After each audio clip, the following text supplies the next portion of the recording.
So this will be part 6 of Brandy's cancer journey, and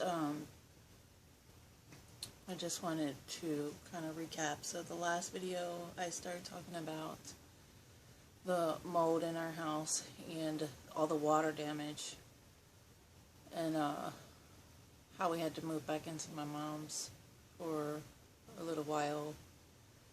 But I wanted to, get on here because there's some things that I wanted to show you, and I'm not sure if I'm going to be able to do it in this video, but it will definitely be in the next one. But so I just wasn't one of these moms who, okay, so now my daughter has cancer, and I'm just going to sit back idly and let the doctors dictate to what is the next treatment option. And I already knew that Brandi wasn't going to do bone marrow. Not only that, but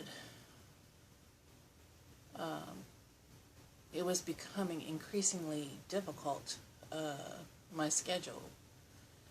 And, at one point, I was, my daughter would be in the hospital, and I would go up there, stay the night, wake up in the morning,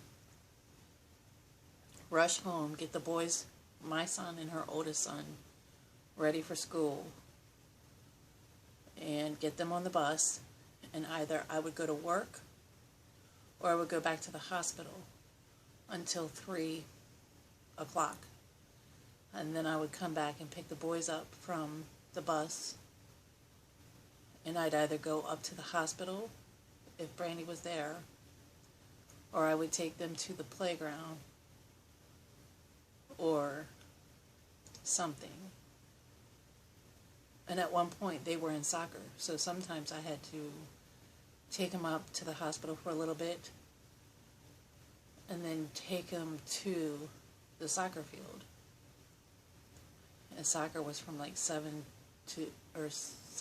to 7:38. Then I'd have to take them home, get them showered, get them ready for bed, and then I was off back up to the hospital. And I look back on it and I'm thinking, how the hell did I manage that? Because towards the end of Brandi's life, no way could I keep doing all that running around. I was just becoming increasingly wore out. And when I told Brandi that she should at least go to the doctor in Baltimore and at least listen to what he has to say, my whole thought process was, I don't even have the money to come up to the hospital gas-wise every day and run back and do all the crazy stuff that I was doing. There's no way. I mean, on a good day when there's not any traffic, it was still about a 35-minute drive from where we lived to the city of Baltimore hospital where Brandi needed to go to do the bone marrow. And don't get me wrong, I don't want no mistake here. If my daughter said she wanted to do the bone marrow, I would have made something happen. I would have done whatever she wanted to do. And I don't know how I would have made it work, but I'd have made it work somehow, some way. But in my mind, I was so physically drained that it was getting to the point where I'd let the boys go outside and play right outside. Like, they couldn't go to the playground without me, but they could go right outside. And I thought, I didn't even like that idea, because I didn't trust other children in the neighborhood to not influence my grandson and my son. And not that they were probably easily influenced, but I don't know if they would have been or not. So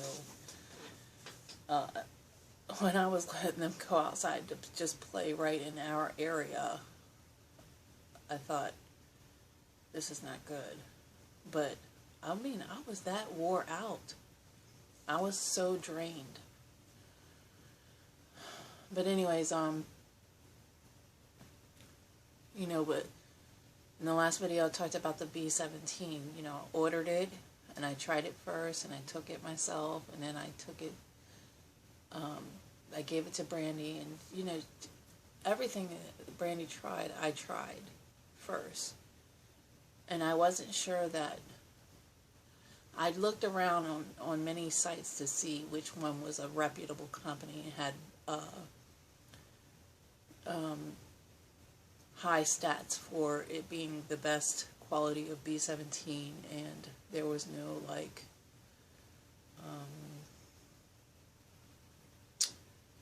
foul reviews or whatever. So I bought it, and I just don't think that, you know, since I kept finding vitamins in her dresser drawers and stuff, I just don't know that she was staying to the regimen of taking the B17. But I also stumbled across a lot of other things that were mind-blowing. And I didn't choose to stumble across them. I just couldn't stop researching. I couldn't stop trying to get an understanding as to why I felt the way I always have felt about doctors and pharmaceuticals. And it was just that gnawing gut feeling that, you know, there's got to be something natural to help her. Because I just couldn't understand, like, and I've always been wired this way. Like, I have always questioned authority because, you know, at a young age, I didn't trust anyone. I didn't trust anyone. And my first doubt that came from a doctor is when I was a kid. I kept getting these migraines. Now, mind you, I was a tomboy, and I wanted to be outside to play. I wanted to not be active. Like, I was active. I was a hyperactive, I think, as a kid. And last thing I wanted was debilitating headaches. But my parents took me in to the doctors, and they did an x-ray on my head, and they found nothing. Nothing. So the doctor told my parents that maybe I just didn't like school, or maybe I was getting bullied. I was like, and he did it in secrecy. He didn't want me to hear. And I was like, really? Are you kidding me? I love school. I wanted to go to school because I couldn't stand being at home with my parents. So that was not the case. Initially, in grade school and stuff like that, I loved school. I loved going to school because I did not want to be home with my parents. And then as I got older, I developed a not so caring for school, but I still wanted to go because I had a social life. I just didn't want to be home with my parents at any age. So the higher the grades, the harder the work, but I just didn't care anymore. I didn't want to do the work, so I wanted to still socialize and be one of the cool kids, you know. 'Cause that's just the phase you go through when you're a kid. But that doctor telling my parents that I just didn't want to go to school, or I was trying to get out of going to school, I was like, I never exhibited that behavior before. And I was mad. I was mad that this doctor even said some dumb stuff like that with not even knowing me or my history or anything. But the fact that he couldn't find anything on that x-ray. And mind you, my parents knew that I had to be pretty bad off if all I could do was close my eyes. I didn't want to go outside. I just wanted to lay down. I just wanted to rest. I just had to close my eyes because my head would pound so bad. And you know, as a kid, you can't take aspirin, so... And my parents never tried to give me anything for it. Like, I might have gotten some Tylenol once in a blue moon, but I think my dad kind of had the same... sort of the same feelings as I did. He didn't like doctors and stuff. So, he never really grew us up on going to doctors and stuff like that. But once in a while, when they didn't know what was wrong. They took us. But anyways, when that doctor couldn't find anything, I knew right then and there, like, how am I supposed to trust this man or any other doctor in the future? I was not making it up. I enjoyed thoroughly being a kid. Well, all these years later, when I think back to that moment in my life, I thought, maybe, and they don't tell you this. They don't tell you this at all, okay? A lot of times when people sweat, like I did, I sweat a lot. And we drank water all the time, but it wasn't I remember drinking water out of a hose because I didn't want to go inside because you're not allowed to run in and out, right? So we would drink water out of the hose. So when we got thirsty, we drank. And water was the only thing really available to us. But in hindsight, going through this, and as I got older as an adult, when I got headaches, I couldn't figure out why. I still, as an adult, hated taking aspirin. And I couldn't figure out why. Like, I would suffer a migraine all day long before I took an aspirin. In most headache situations. And sometimes I would think my headaches were worse than throwing up.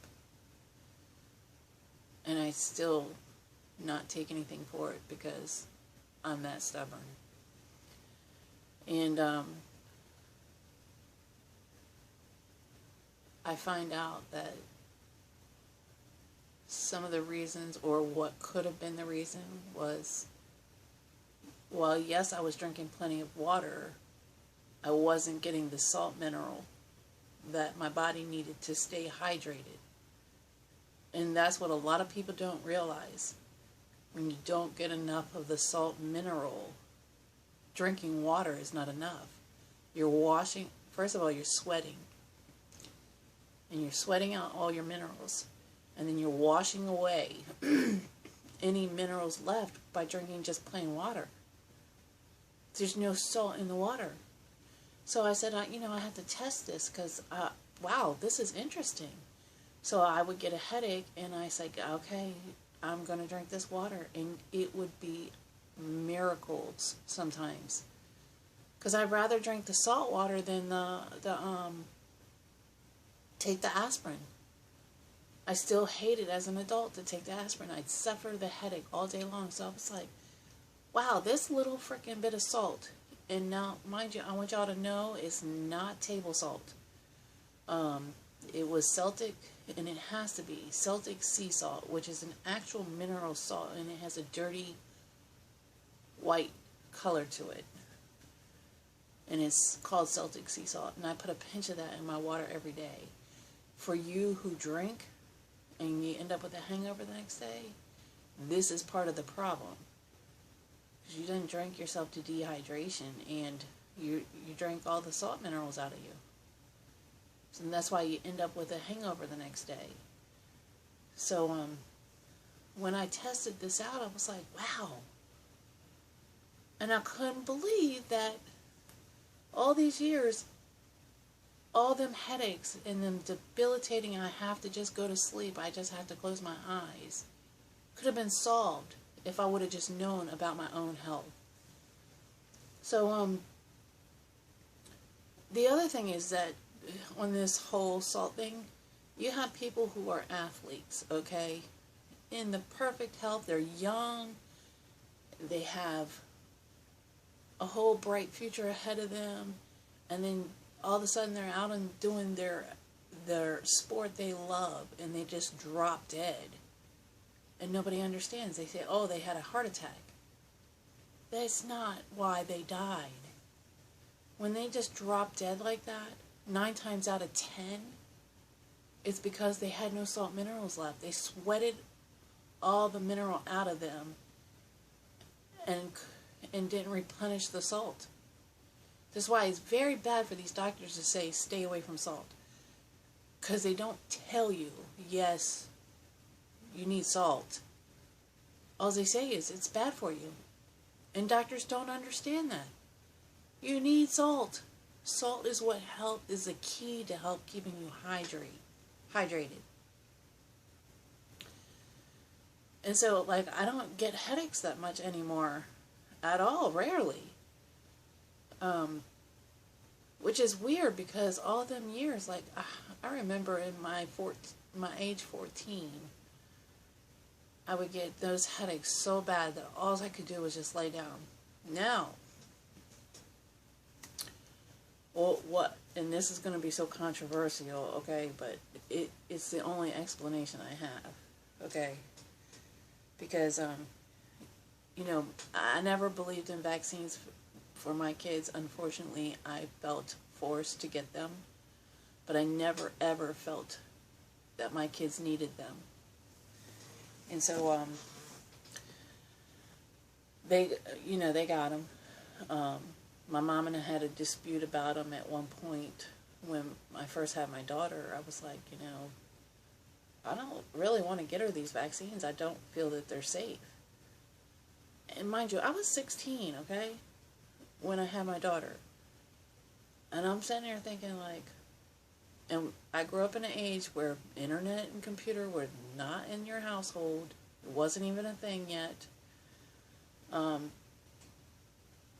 So I'm sitting there and I'm like, I'm telling my mom, we're at the facility where my daughter would get her well checkups. And I'm telling my mom, I just don't feel that Brandi needs this. And I said, and I wanted to argue with the whole fact that I thought when I went in there that I really had no choice. I was going to have to get her these vaccines. But I was going to do whatever I could to try and get her not to take them because I'm mom. I now have this kid and I got to protect her. And how can I do that if I'm allowing people to put shit in her? That's how I felt. And I looked at my mom and was like, you gave us these vaccines? And she's like, yeah. And I'm like, why would you do that? Did you know what was in them? And she's like, well, they're safe, Renee. They've been around forever. I don't care if you feel they're safe or not. So when we were there, I said, excuse me, can I get the insert that goes to these vaccines? Can I read about it or whatever? And they gave me this big ass piece of paper. I mean, it was huge. You unfold it. And I read the front, I read the back, because the appointment takes forever, right? I read the fine print. And I looked at my mom and I was like, I just don't feel comfortable. I don't feel comfortable giving her these vaccines. I don't. By this time, we were in the back where Brandi was getting ready to get her vaccines. And I said, you know, I just don't feel comfortable. And the nurse is sitting there. And she's kind of hesitating. She's like, are we going to do them? And I didn't know at the time, but I could have refused them. But nobody tells you that you could have. So I'm sitting there like, my mom's in my ear telling me, she's going to need them before she starts school, so you need to get her these vaccines, yada, yada, yada. And I'm like, and that was the moment that I realized we were not free in this country. And I thought, how can I be forced to give my child these things that I can't even pronounce? How can I be forced to do that? How can I be forced to have to get my child vaccinations? And my whole thought process back then when I was 16 and in that clinic, okay, other people have already done the vaccine, so my daughter should be pretty safe because I don't feel that she needs the shots. And if everybody else is vaccinated, why am I going to worry about it? I didn't feel that she needed them. So, when I look back to that time that I started having them headaches, I wondered, did I just get a vaccine and that's why the headaches started? Could it have been that I had just had a vaccine when those symptoms crept up? Or was it just merely that I was sweating, and I still sweat like a freaking man? So I wondered if it was the sweating or if I had just had a vaccine that was attacking my brain. And I'll discuss more about that later, but I just wanted to get that story out there and get y'all thinking. Okay, so moving forward, and I'm doing all this research, you know, there's quite a few doctors who are out there curing cancer with alternative methods, like Dr. Brzezinski. I believe I still didn't really understand his treatment, but I feel like he found a chemo that was less invasive and it went straight to the actual cancer cells and killed only the cells without doing too much damage to the body. We had discovered that Gerson therapy was another alternative that people were doing, and actually they were only out of Mexico. So like originally there was no facility in the United States, but I do believe they end up opening up a Gerson therapy clinic in California. Don't quote me on that. But that's therapy is when they juice 13 times a day and they eat mostly raw diet. And I thought, you know, this is probably what Brandi needs is, you know, I never thought in my mind that we needed to poison her to make her better. Just like I never felt like I needed to poison her to keep her protected from these diseases. But there again, I was 16, I was a young mom, and I didn't have internet to research things that we have now. So, I was just like, you know, there's a doctor also in Italy who's curing cancer with sodium bicarbonate therapy. And basically, I'm not sure how it's all administered, but basically he used sodium bicarbonate and some other substance. I don't know if it's saline solution or something, but he intravenously injects the sodium bicarbonate into their system, and it eventually kills their cancer, and he was having great success with that. But I also wanted to, because I know some of you might have steered away from me if you watched my political posts first. There's a reason why I'm on the Trump train. And after you hear all this stuff on these videos, it'll make more sense. And I'm sorry if you disagree. That's fine. We can agree to disagree. But I still think if you are with cancer or know a loved one with cancer, you should definitely hear this story out, because it could save your loved one or your life by doing a little research and advocating for yourself, for your own health. So there was another thing that, when I was looking up Dr. Tullio, the one in Italy who was doing the sodium bicarbonate, I was thinking, well, how else could I administer that into my daughter? And I was finding that people in the United States were actually using blackstrap molasses and baking soda, and they fuse it together on a low heat, and they put it in a jar and take a few spoonfuls throughout the day. And I thought, okay, good, I'll do that. And then Brandi, I took it first, and I was like, wow, this really helped with my COPD. It's amazing. So, I took it, and then Brandi ended up taking it. But I'm going to tell you right now, to this day, I can't stand syrup. No kind of syrup. Ugh. Can't stand the smell of it. Don't like it. No. It's gross. It grosses me out. The blackstrap molasses was not sweet. So we ended up switching to an organic syrup. And the concept was that the syrup is the sugar that leads the sodium bicarbonate to the cancer cells, and eventually kills the cells off. Well, you know, we were doing all these holistic things. I went out and bought a juicer to try and get her to juice 13 times a day, but that was impossible. I mean, there's no way in heck somebody can. You would be at a juicer all day long. And I couldn't be there all day long. I had to work. So I was like, this is a failed effort on this part. Even though I spent a whole lot of money on a damn juicer, I just couldn't. And I don't like fruit.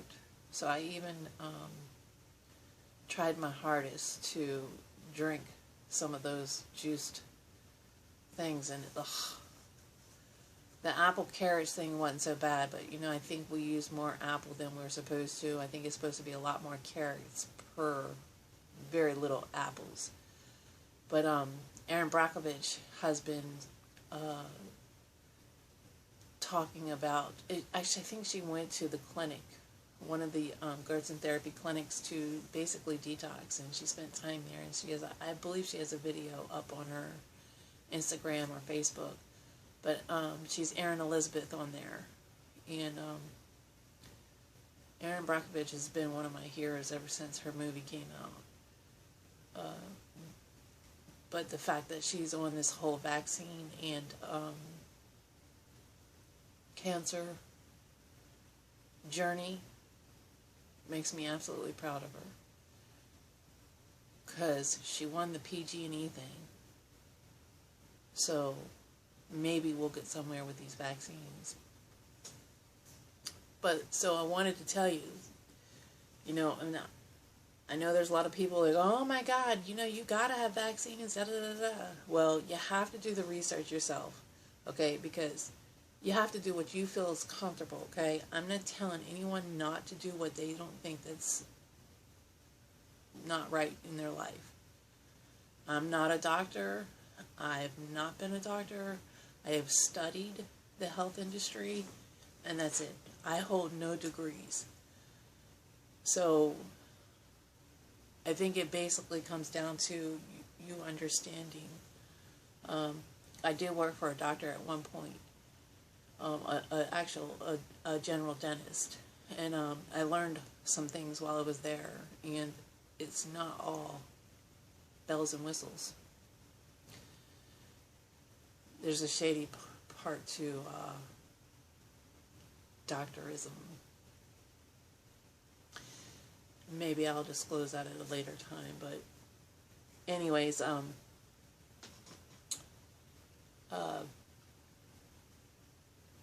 once I tried all these little health things or whatever, and I mean, I was spinning my wheels, like going back and forth to the organic store, the vitamin shop, the buying vitamins online, trying everything I possibly could. I was feeling defeated. And at this point, Brandi had already done her 12 rounds of ABVD and knew that the cancer relapsed, but she just wasn't doing anything else. She just was like, I'm done. I'm not doing anything. I'm living my life. Until she got really sick again. And this time, she got so sick that she couldn't walk. She couldn't get up. She could not crawl. Nothing. And I was like, what is wrong? And she's like, Mama, it just hurts so bad. And she's like, I think I need to go. And I would always leave it up to her. Tell me what you need. And she's like, okay, I think I need to go to the hospital now. And so I'm sitting there trying to get her out the door, and she just fell to the floor, and she's like, I can't get up. And I'm like, Brandi, I can't lift you.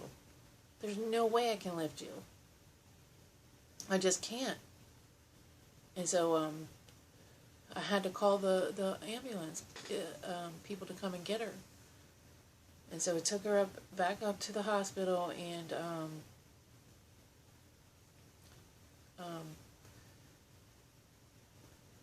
they said that they did an MRI, and they said that the cancer has spread to her hip and her pelvic bone. And that's what's causing her not to be able to walk in so much pain. And I thought, wow, that's crazy. So I asked them, I said, well, does this mean she's never going to walk again? Is that what that means? And they said, we don't know. And I was like, what do you mean you don't know? And they were like, we don't know. So now I had to worry about whether or not my daughter was going to be wheelchair ridden. And not only that, but what was going to be the plan of action? She wasn't going to do bone marrow. And we already knew, and this is just, I'm just telling a story here because I just think that everybody needs to know. Brandi was very adamant she was not doing bone marrow. But if you tell them you're not doing bone marrow, they're not going to give you the chemo. And Brandi was that bad off.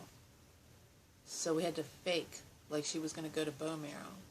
Because the next chemo they were going to give her was called ICE. And it's 3 different chemo drugs. And it takes 2 days to administer it into your system. And I thought, wow, okay. And they said probably with this chemo she will lose her hair, because she didn't lose it with the ABVD. It thinned out a lot, but she didn't lose it.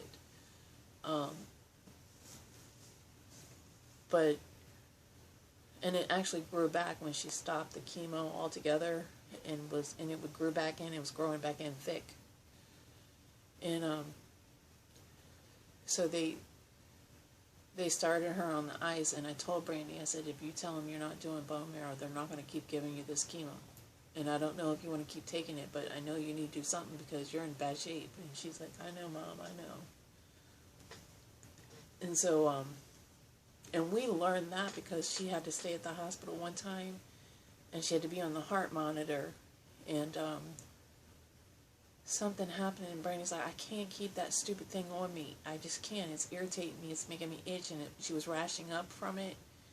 And she's like, they got to give me something different if they want to monitor my heart. That's not working. I think she was allergic to the tape that they used to stick all over her. And she kept taking them off because she was like, it's itching me. It's bothering me. I can't do it. So they said, well, we're going to have to move you from this floor because this is a heart monitoring floor and we can't bill your insurance appropriately if you're not being monitored. I thought, oh. And that's when I started really looking into the money aspect of this cancer stuff. So it was like, okay, so move her to a different floor. And I guess they thought that they were going to come in and kind of threaten us to keep that. You know, a lot of these doctors thought, since I'm mom, I'm going to force my daughter to do what she's supposed to do according to what the doctors say. And that was not the case. My daughter was an adult. Yeah, I was there, and I was there to advocate for her. But I'm not going to force my kid to do anything she can't or won't do. It is her choice, her body. And a lot of these doctors don't remember or think about that. But they wanted me to force her to do it. And we even had one doctor refuse to be Brandi's doctor because the only treatment they had, so after she had her ABVD and we went to go see what was next, they said, or she went to the hospital at one point, I guess it was, before the hip injury and the not being able to walk. We ended up going to the hospital for something. She probably needed potassium or blood or something. It seems like we were always going back for that. And the doctor came in and he was creepy. But he was like, you know, your cancer's not gone. And according to your last doctor, you know, you're in refractory Hodgkin's now. And your option is to go do bone marrow. And when he first came in there, he just sat and stared at her. And I thought, God, you know, weird. Say something. So I had to say something to him and talk. And he's like, well, listen, she's so young, and she really, the only other option for her right now is to go do bone marrow. and that they wouldn't give her the ice treatment there because Brandi said she's not doing it, and she was very adamant that she was not doing it. So that doctor said, I can't be your doctor. Because he wasn't making no money off of her.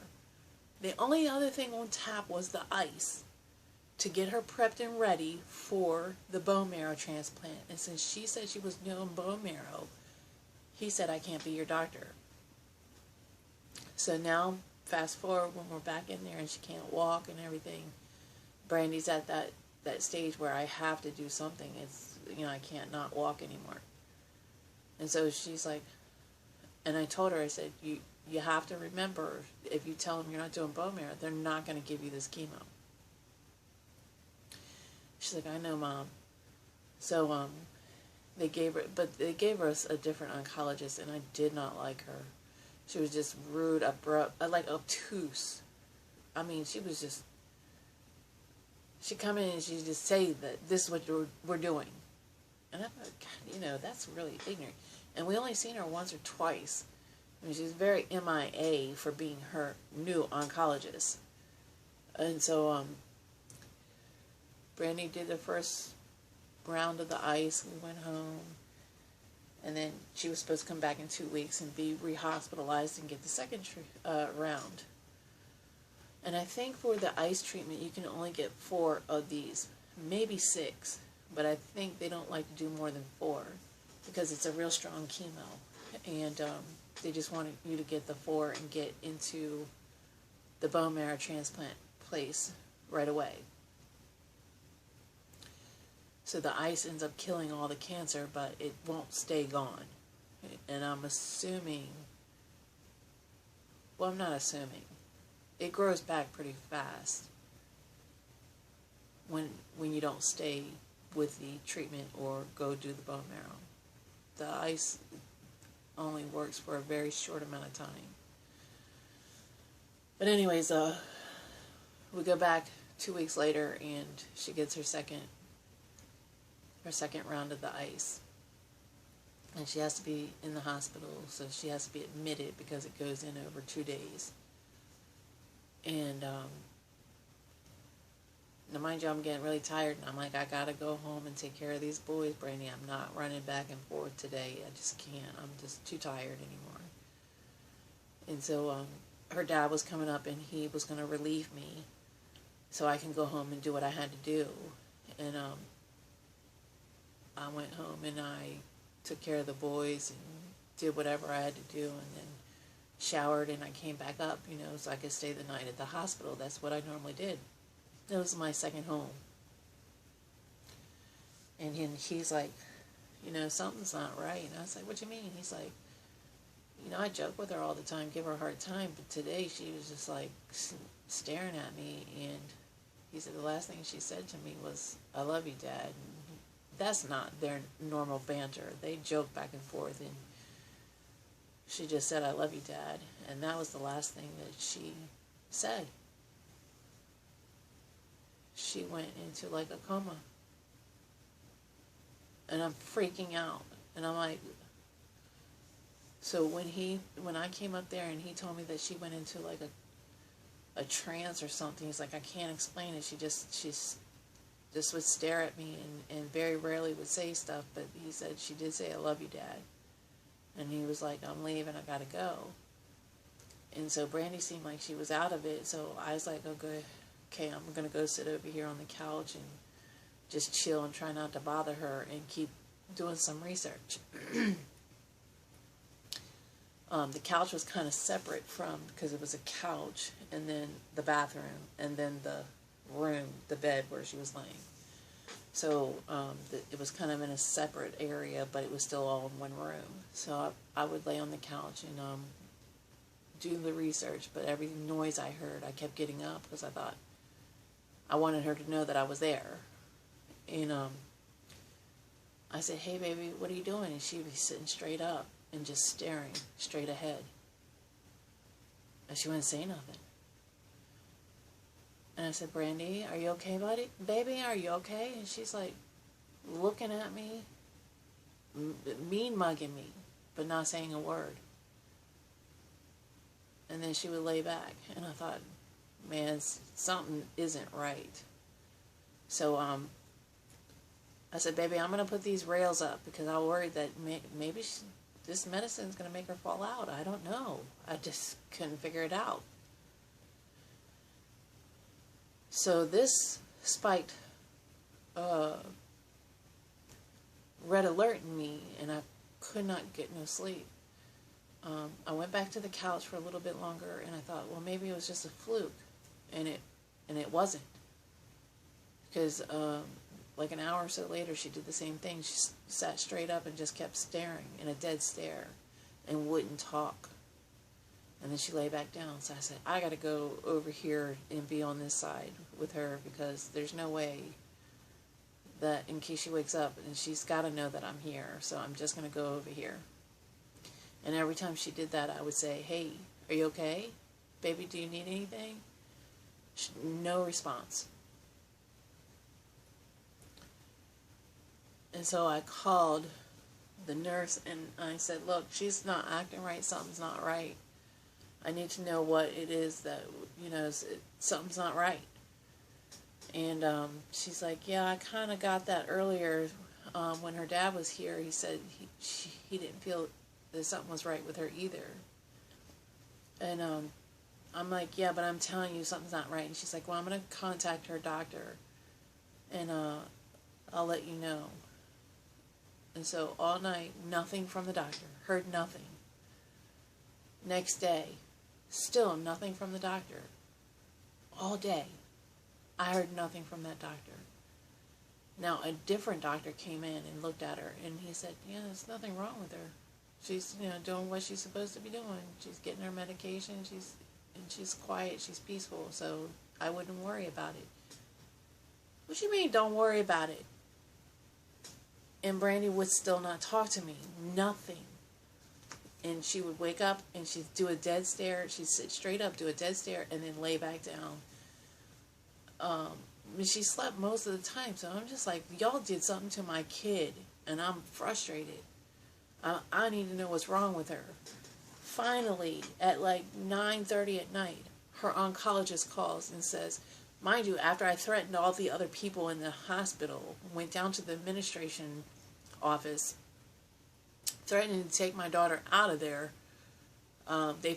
she finally called me that night and said, look, we think what happened is Brandi was taking Ativan for anxiety, and they don't think that it's working well with the medication or the chemo that she's on. And she's like, well, we can give her something to reverse it, but then it's going to reverse the chemo too, and I don't think you want to do that. I'm not the doctor. I don't know. I don't know what you're supposed to do in this situation, but she's out of it, and I don't like it. And she's like, well, we're just not going to give her any more Ativan. Oh, is this that simple, right? So I'm livid because now I feel like they OD'd my kid.